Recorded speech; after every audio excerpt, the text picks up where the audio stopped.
Welcome to the Social Mission Revolution. Each week we explore some of the greatest undertold stories of businesses and everyday people who are making their ultimate impact on the world through social mission.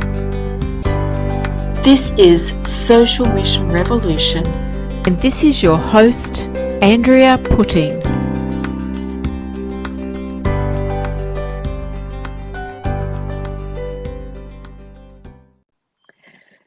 Today on the Social Mission Revolution, my guest is Megan Jawoski, and I'm looking forward to talking to her about her social mission and her business and how she integrates the two of them. And I'm sure that we're going to have a wonderful conversation today. So welcome, Megan. Thank you. It's great to be here. Thank you. And our first question today is the one that I always start with, that likes to stump some people, is if there was just one thing for you to fight for, what would that be? Yeah, what comes to me straight away is love. I think the reason why some people might say, yeah, but if you fight for love, then doesn't that contradict what love is? But I truly believe that we can fight for something that we are passionate about coming from a place of love. And so fighting doesn't have to be aggressive. It doesn't have to be disruptive in a negative way. Fighting for something could be relentless in your pursuit of it. And so if I had to say anything, my definition of fighting for something, it would be it's about dismantling certain systems that don't promote love. It's about promoting love in your daily lives. It's about fighting for love within the homes, within relationships, within the workplace, and it's looking at, well, what in society doesn't actually uphold love? How can we change things? And I look at Nelson Mandela when he first started his mission to abolish apartheid, to end apartheid in South Africa. He fought with a lot of anger and at the start, and you read accounts of how he was a very angry man, and then throughout his incarceration for 27 years that he was incarcerated, he returned to a place of love, connected to the source of love, and he still fought to abolish apartheid, but coming from that place of love, because he saw that it was necessary. So he became peaceful. He became intelligent and smart in how he did it. And I think that's a perfect example of how we can fight for love coming from a place of love. Does that make sense? It does. It absolutely does. And love it's like the key. And if we focus on love, and then all the other bits and pieces in the world that aren't love don't occur. Exactly, because we can't fight for love if we don't have love inside of us, or else we're fighting for ego, we're fighting for power in the name of love. Yeah. So the only way we can fight for love is to actually exhibit that in our own lives, is to actually become love. And from love, that's where all goodness flows. That's where equality flows. That's where justice flows. That's where compassion flows. That's where kindness flows. And so I believe that that's what this world needs. We need to be more compassionate, more kind, have greater equality, speak up for those who don't have a voice, or give them a voice. We need to speak up for the injustices that we see too. And all of that, I believe, stems from love. It does. It's beautiful. And you've expressed that in such a beautiful way that I'm sure that everyone's going to understand exactly what you're talking about. It's lovely. Oh, thank you. Love. Yes, I know. It's just so wonderful. And I happen to be wearing a big kiss on my T-shirt from love. Yes. And I have this beautiful art behind me. That's love. See, love. And when we are connected to whatever we believe is our source of love, when we are connected to that, and when we allow that to guide us, to lead us, to become a part of that in our lives, then our lives are so much richer. Then things that used to upset us don't anymore. And things that didn't upset us might, because we need to start caring about those things. And so I think it's really important that we keep tuning and returning back to love. And that's the work that I do with my clients, is help them to connect back to their source of love, so that they can make better decisions, not just for themselves, but for the greater good as well. Yes. And that's what we're all here to talk about, the greater good. Yes. So I'd love you to share with us about your social mission, because it's such a touching story that I'm sure it's going to reach many hearts. Oh, thank you. So I guess I'll share. So like for me, I was one of those freakish kids from the time I was 5 years old. It was in the late 80s, and I saw like the starving children in Ethiopia at the time. There was a massive famine, and I said to my parents, I said, Mum and Dad, I go, you know, it's not fair that those children are like that. One day I'm going to go and I'm going to make a difference, because no child should be like that.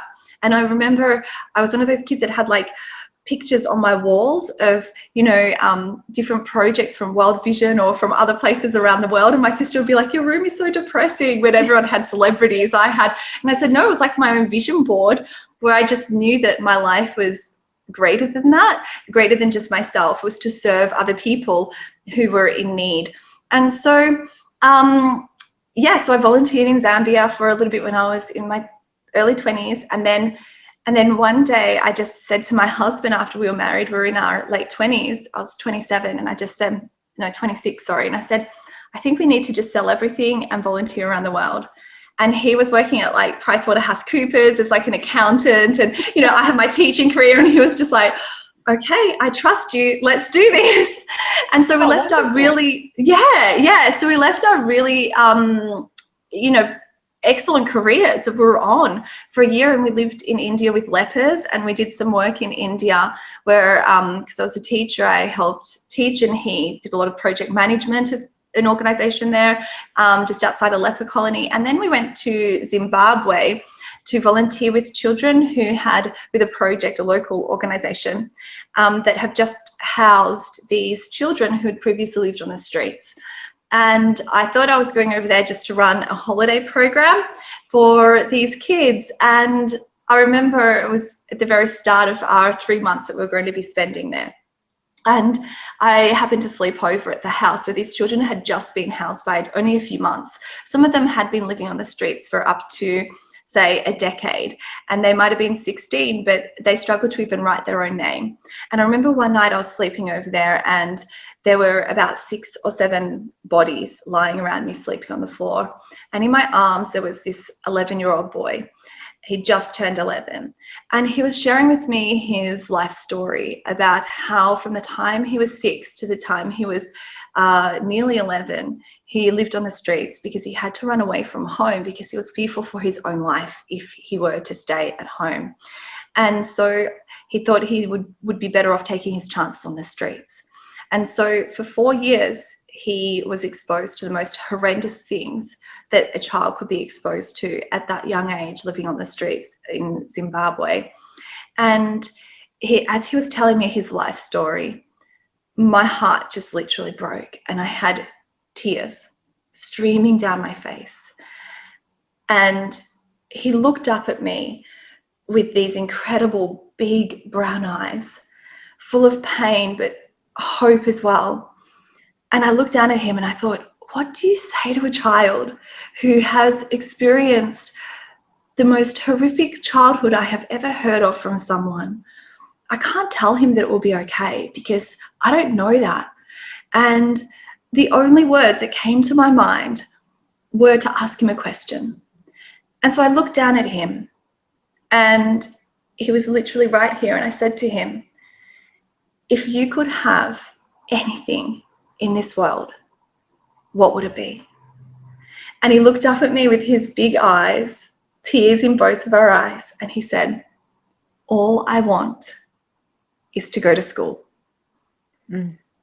And it was one of those pivotal moments in my life where the next words that were to come out of my mouth, I knew would shape the course of his life and my life, and potentially all the other children around me, their lives as well.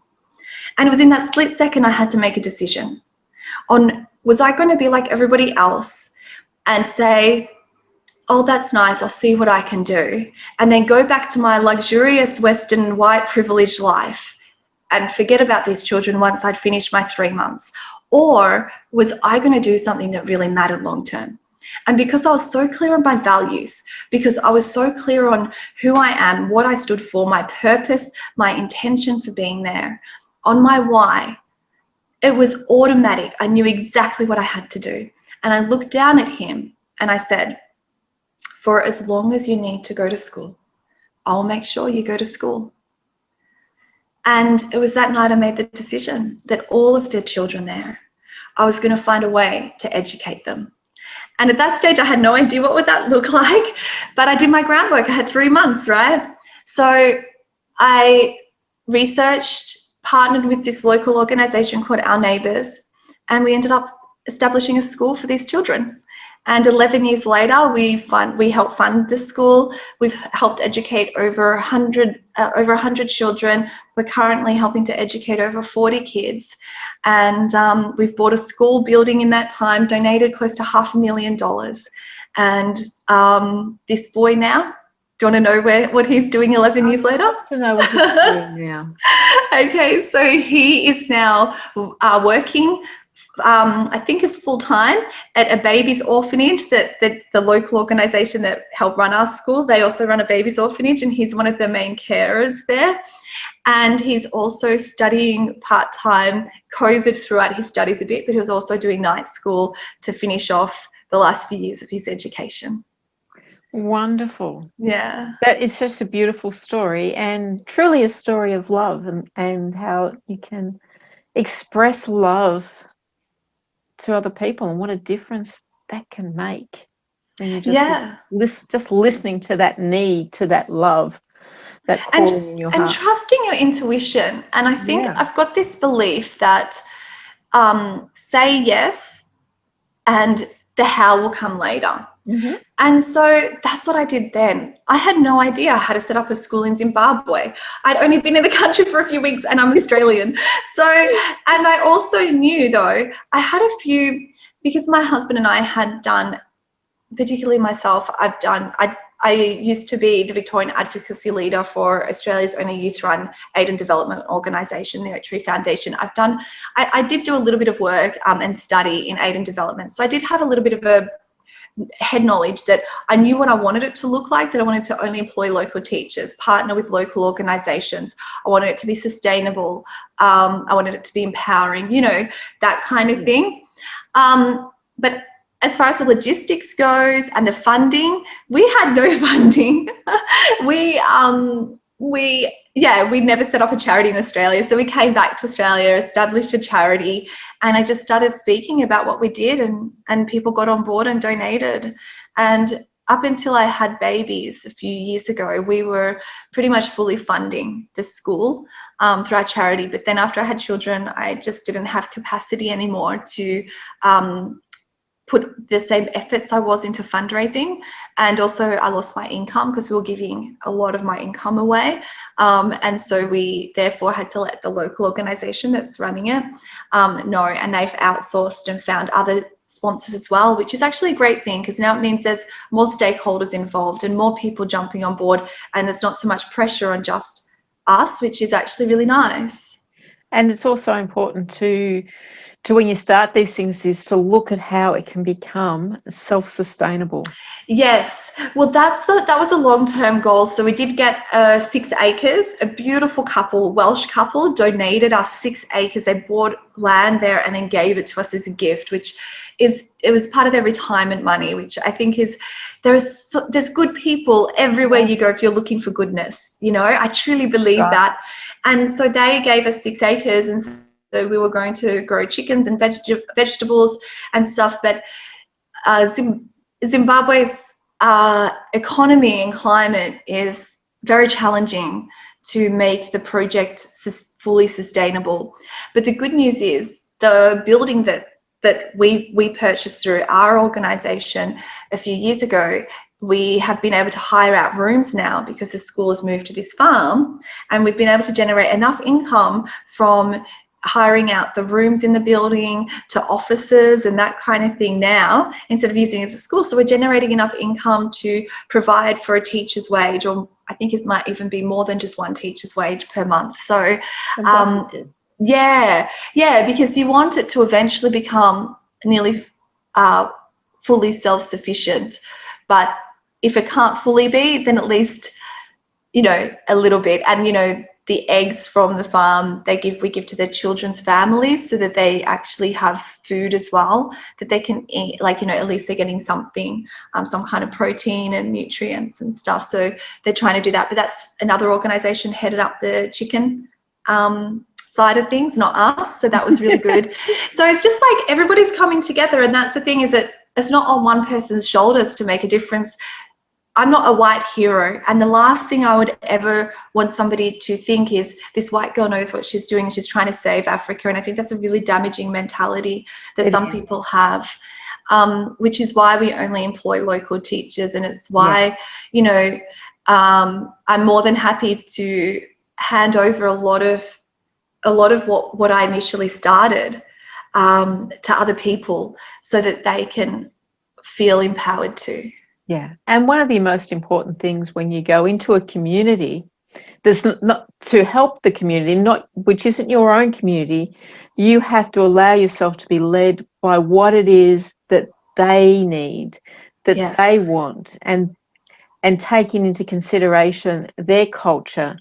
So if you're not from that area, if you're not from the culture, if you don't, there is no way that you can give them the best unless you are working very closely with them and being guided by what they want. Absolutely. And it's really important to do that. And, you know, I was young, I was in my 20s when I started this, and it was only by the guidance of, you know, our neighbours, the local organisation there, and what they could provide for me and let me know, you know, things like, well, what do you pay teachers, and what do we want to pay them as a charity? So, you know, we made sure that eventually it was more than the government's salary, because it was really important that we got quality, you know, and that took us some tweaking to learn how to do that. And because we were fully, you know, reliant on donors, there's a huge amount of faith that comes into it too, no matter what you believe in, you know, in knowing that the money's just going to be there because you're providing the livelihoods of people, you know. I think at one stage we were providing 5 people with employment, and some of them had children and mouths to feed. And that's a huge responsibility to have when you're in your late 20s, you know, early 30s is what I was having at that time. So I really did feel the weight of it at the same time, but I kept going back there every year, and I felt very connected and really wanted to understand things too, because we all come from our own map of the world, you know. So the way I saw things is very different to the way a local person in Zimbabwe sees things. So it was a lot of listening, a lot of learning, and there's mistakes made along the way, you know. Yeah. But that's how you learn and that's how you grow. And I'm just so forever thankful for this organisation, Our Neighbours, who have done such an incredible job where they helped me birth this vision I had into life. And I think that's the key, is that we think we have to do things on our own, but really people genuinely want to do good in this world. And if you give someone an opportunity to step up, generally speaking, I find people do want to step up. Yes. Everybody. It's an inbuilt thing that we all want to make a difference. Yeah, I agree. And I think it's a matter of getting the right people with the right skill set and the right passion. And when you combine that together and you come from that place of, what is my skills? What am I passionate about? And how can I give this to serve others? That's when you're living, some people call it dharma, some people call it purpose, some people call it element or flow. And I think that that's what our mission in life is to live in that pocket. Yeah. And it's to discover that. And I was very fortunate that I kind of knew what that pocket was from the time I was really little. I was being very self-aware, but it's evolved over time as well. But that's what I really am passionate about helping people do. Wonderful. Beautiful story.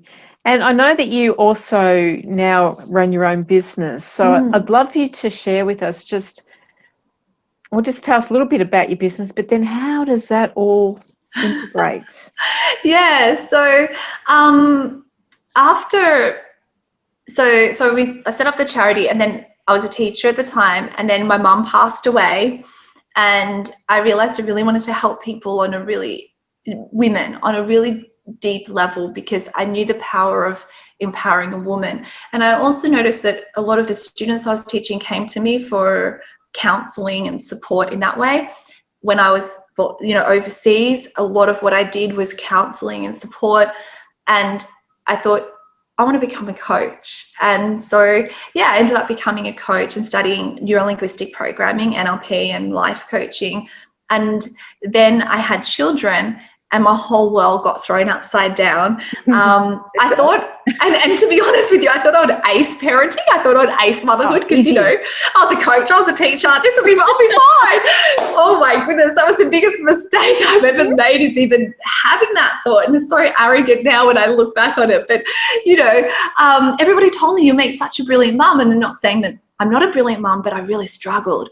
And so after I started to heal from postnatal anxiety and depletion, I then realized, when I started to step back into coaching again, when my youngest, because I had 2 boys very close in age, and then when my youngest was about 18 months, I felt ready to start getting back into things, which was around 2 years ago now. I launched my business, Megan Jawoski, and now, through the evolution of coaching women and empowering them, I work pretty much solely with female entrepreneurs who want to make a positive contribution in this world through their business, and they just want to reach that next level results. But they might have fear of success tends to be the number one fear I work in. Because what does that next level mean? Will people no longer in my family accept me? What does it mean in regards to, can I handle that workload and still be a great partner, mother, wife? They're driven. They want to make that next level. There's so many unknowns. So I help them, I guess, process that, break through it, shift their thoughts, their beliefs, how they see themselves, and really connect to who they are. And so I use my 11 years of experience running a charity and employing people, and essentially it's like running a business, to then bring it into helping female entrepreneurs get really clear on, what is your why? What values do you want to live by? What do you want to bring into your business? How can you live this with intention? How can you create your life for success? So I look at the habits, the mindset we have. I look at our daily rituals and routines. I look at how we see ourselves, how we see others, and help them remove all the layers of expectations that the world has placed onto them. We're a bit like an onion, and it's about stripping all those layers and connecting back to our core and taking inspired action from that place. So that's what I help them do, so that they can make an impact in the world. And it's like that ripple effect of change. Yes. So do you find that having this experience of what you do in Africa, does that help you with your business? Absolutely. Yeah, for sure. I know that mistakes doesn't equal failure. I know it means, how can I do things better? How can I learn from this? How can I grow?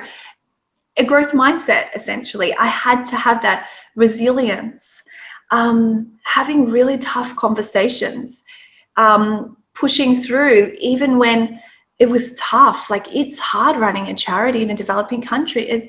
I've had to let teachers go from over there, knowing that they were relying on it, but also knowing these are the standards we have, and these are the stakeholders, and who is most important in who we're serving. Are you meeting this? Have we given you enough warning? Yes, you need to go. And that's been incredibly hard for me. And so it's the same when running a business. You need to make tough calls in your business. And a lot of the women that I work with, they might be at that level where they're building a team, or, they might be in the early stages of business and have to have some really hard conversations with people they love. And so for sure, I understand all of those skills. And it's also helped me, I think, realize that the minute I get disconnected from my purpose that has to be greater than myself, and it's the same with business as it is with a charity, the minute I lose sight of that, my ego steps in, I make it about me, that's when things get really hard. Yeah. And that's when we can lose sight of our goals. And that's when we don't take care of ourselves as well. That's when burnout happens, overwhelm happens, self-deprecation.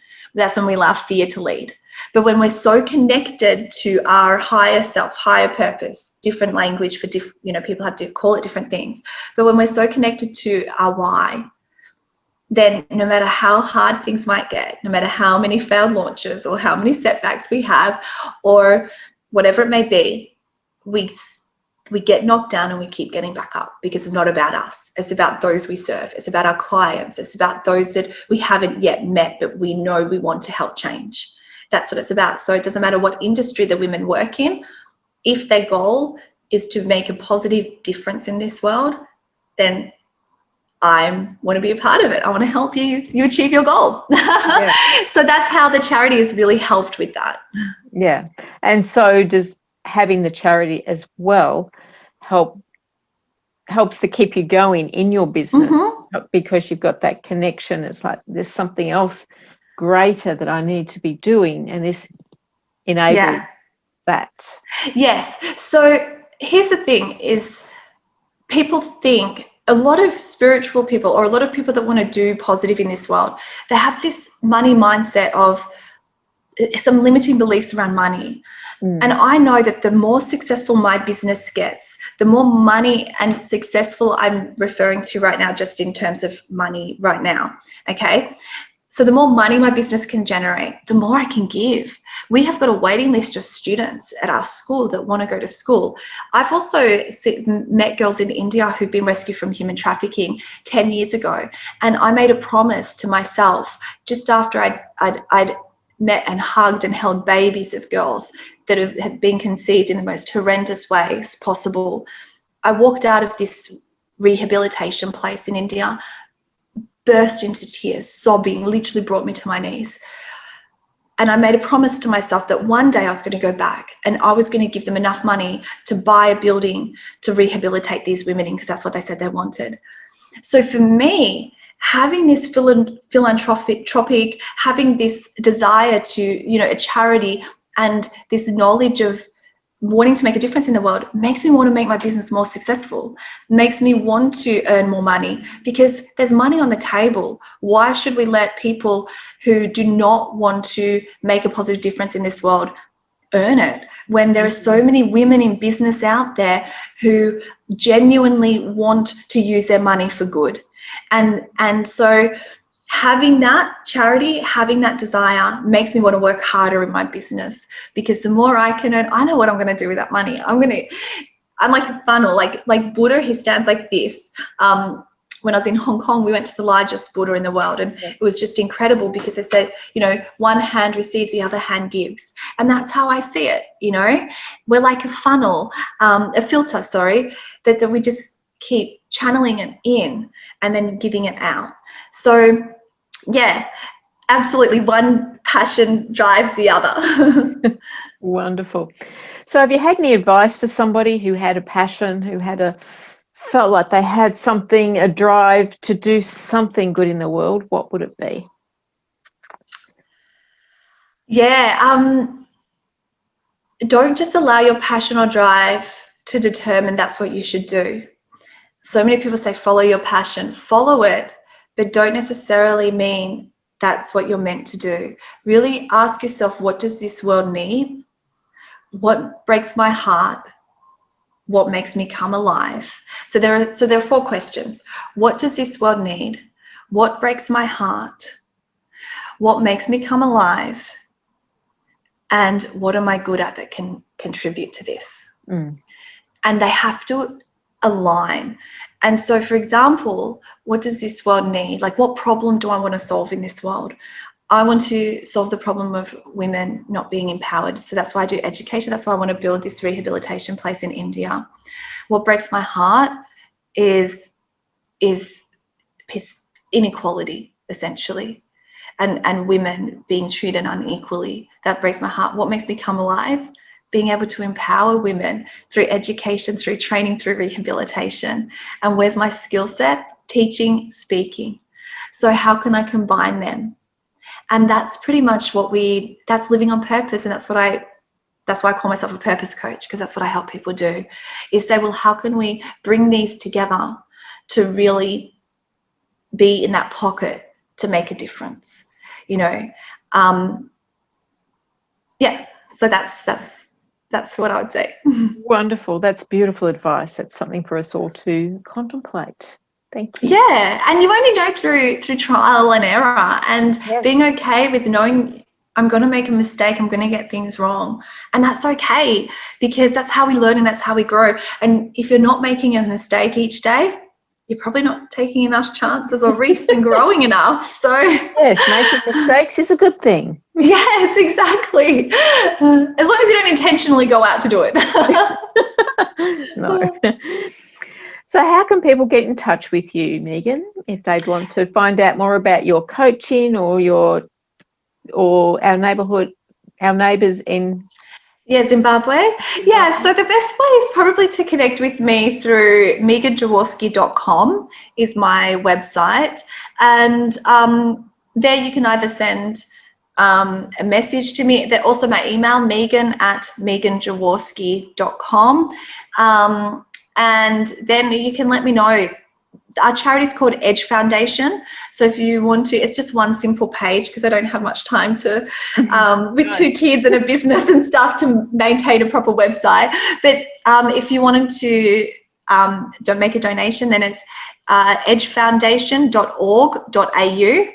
But if you want to actually communicate with me and speak to me, it's probably megan@meganjaworski.com. Social media is the little @ symbol, meganjaworski.exo, like kiss hug. And if you just put that into Instagram or Facebook, you'll find me on those places, the same little @ symbol. Yeah, so I hope that makes sense. It does. Well, I'll put all those links into the information about the podcast. Oh, excellent. Oh, well, then just click on one of those links. There you go. That makes it easy for you. Yeah. Okay, so thank you so much for speaking with me, Megan, today. Oh, thank you. It's been a real pleasure, and I love what you're doing. I love your passion and I love your energy. It's beautiful. Oh, thank you so much. I really appreciate your time as well, and what you're doing with this podcast as well. It's beautiful. Thank you.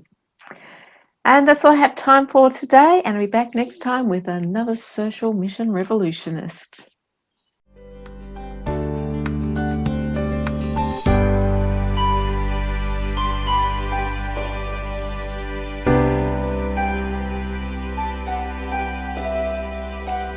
This has been the Social Mission Revolution with Andrea Putting. Join me again next week when we'll speak to another social mission revolutionist who will inspire you on your journey to making your ultimate impact on the world.